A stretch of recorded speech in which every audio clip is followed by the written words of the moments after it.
Ou seja, o concreto é um dos materiais mais consumidos pelo homem, né? Então, com esse gráfico aqui, que tem o crescimento da população mundial e a história da tecnologia, a gente consegue ver que a gente está num ponto de inflexão.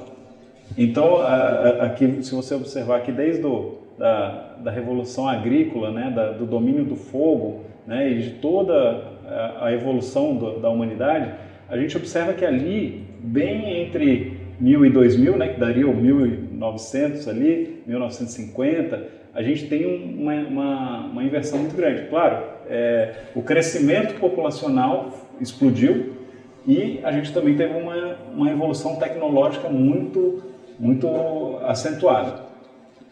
Então, ou seja, dessa máxima que a gente tem, né, de que o concreto é um dos materiais mais consumidos pelo homem, e com essa explosão populacional, claro, todas essas pessoas que chegaram vão precisar de moradia, de infraestrutura, ou seja, então o concreto ele vai acompanhar, vamos falar assim, diretamente o crescimento populacional.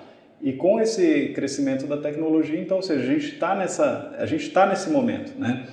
E eu tenho um dado aqui enfim, de um museu que eu visitei no Rio, e que ele falava que quando a gente está entrando nesse assunto de evolução, de população, crescimento e tal, a gente também tem que entrar no assunto de redução de pegada de carbono, de CO2, né? Isso mesmo. Então, ou seja, a correlação disso tudo que eu quero fazer se o concreto ele é o material consumido, né, pelo homem e que ele acompanha esse crescimento populacional, significa que de 1950 para cá, com o dado que eu vi lá no museu, ele falava o seguinte, que o homem ele já alterou o planeta de 1950 para cá, já alterou o planeta muito mais do que de 1950 para trás na história toda. Então, ou seja, que confirma esse ponto de inflexão.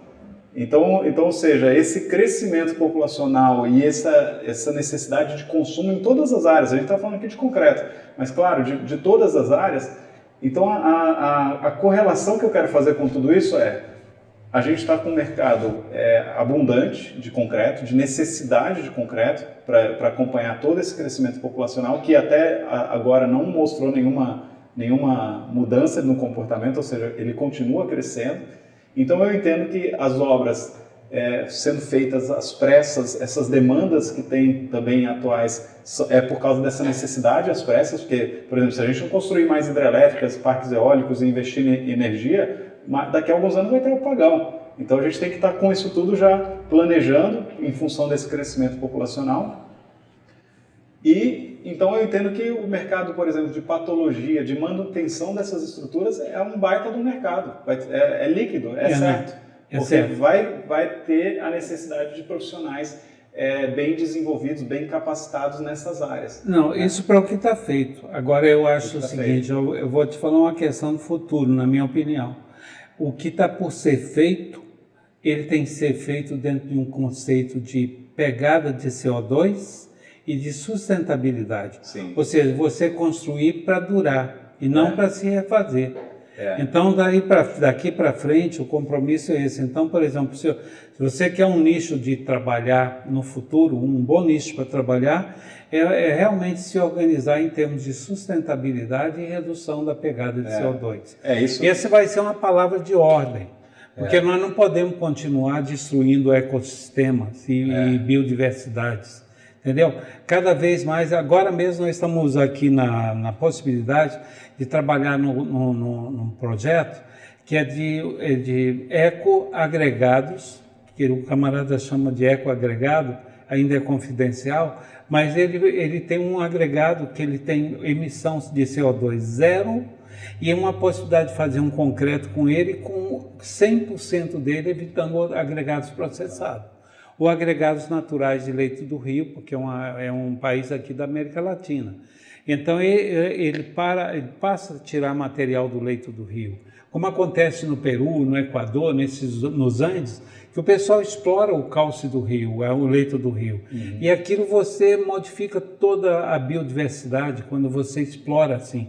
Principalmente a área de mineração, que tem muito rejeito. Rejeito tem que ser tratado. Aqui no Brasil a gente vê que estamos dando outros tratamentos, né? Sim. Aqui então vale até um parênteses.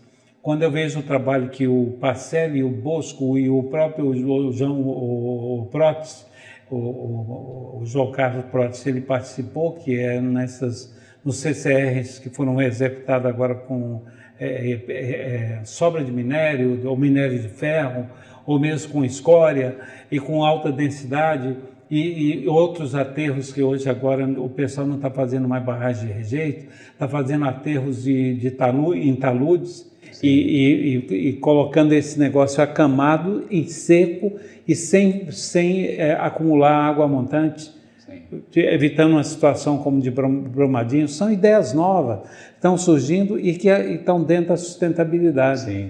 Então, isso tudo desafia para que isso evolua. E fora, nós temos dentro disso, você sabe, alternativas de energia, de capacidade maior de energia, de gerar, com menos interface com o meio ambiente, e outras alternativas de materiais, quando a gente fala, por exemplo, de um cimento sem clinker, né? Quando você fala, por exemplo, de um grafeno que vem por aí, que pode revolucionar tudo, quando você fala, por exemplo, numa manta de fibra de carbono, que é, para mim, revolucionário. Quando você fala da possibilidade de você usar menos água para fazer um concreto, quando a gente fala que a água não é um bem renovável e você tem condição de fazer materiais mais trabalháveis sem consumir mais uma condição desse tipo, quando você fala de você reaproveitar muito mais, né, e eliminar sobras muito mais, tudo isso está dentro dessa palavra de ordem que pode mudar toda essa história da figura que você mostrou. Essa aqui, eu não sei se você viu que já trocamos a figura também. Essa figura, ela corrobora com aquela anterior, que ela mostra que de 1950 para cá houve essa mudança, esse ponto já de inflexão. Talvez na escala não está tão abrupta como aquela outra, mas ela mostra de 1950 para cá essa mudança e ela coloca, claro, o cimento, né? Isso já é sabido que é um dos grandes, vamos falar assim, vilões dessa emissão de CO2.